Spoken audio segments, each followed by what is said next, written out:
Back to my channel. ఈరోజు recipe పల్లీ chat. వర్షం పడుతుంది అంటే నోటికి వేడి వేడిగా కారం కారంగా ఏదైనా తినాలనిపించినప్పుడు సాయంత్రం పూట ఈ విధంగా పల్లీ చాట్ చేసుకొని తినండి, చాలా బాగుంటుంది. నేనైతే ఒక అర కేజీ పచ్చి పల్లీలు తీసుకొచ్చాను. మీరు నల్లగా ఉన్నాయి కదా అని అనుకోలేరు. మాకు ఇక్కడ వర్షం పడుతుంది కాబట్టి పల్లికాయలు ఇలా నల్లగానే వచ్చినాయి మార్కెట్కి. వాటిని తీసుకొచ్చి శుభ్రంగా కడిగి నేనైతే వాటర్ వేసి ఉడికించాను. ఒక 10 నిమిషాల పాటు పల్లీలు ఉడికించుకోవాలి. పల్లీలు ఉడకడానికి మనకి ఎక్కువ టైమే పడుతుంది. ఉడికిన తర్వాత వాటిలో నుండి వాటర్ తీసేసి పల్లికాయలను ఒక్కొక్క కాయ ఈ విధంగా వంచుకోవాలి. ఈ విధంగా చేసినట్లయితే చాలా టేస్ట్గానే ఉంటాయి.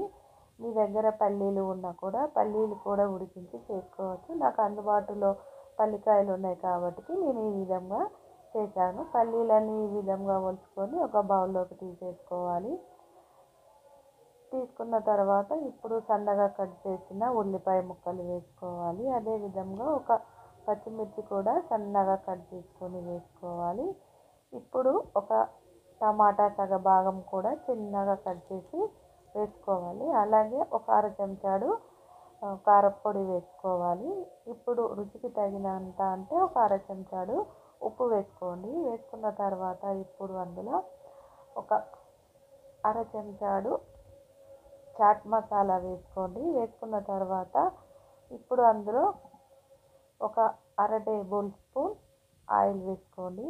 ఆయిల్ వేసుకొని వీటిని మొత్తము బాగా కలపండి. ఎక్కువసేపు ఆ విధంగా కలపండి. ఈ పల్లి అనేది చాలా టేస్ట్గా ఉంటుంది.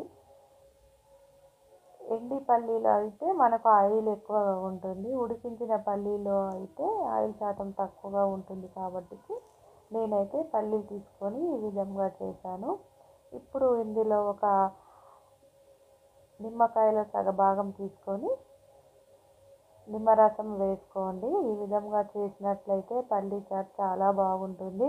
అసలే మనకు వర్షాలు పడుతున్నాయి కదా, సాయంత్రం పూట ఏదో ఒకటి తినాలనిపిస్తుంది అన్నప్పుడు ఈ విధంగా చేసుకోండి, చాలా టేస్ట్గా ఉంటుంది. మీకు ఈ వీడియో నచ్చినట్లయితే సబ్స్క్రైబ్ చేయండి, మీ ఫ్రెండ్స్కి షేర్ చేయండి. ఒక లైక్ కొట్టడం మాత్రం మర్చిపోకండి. లైక్ కొట్టండి.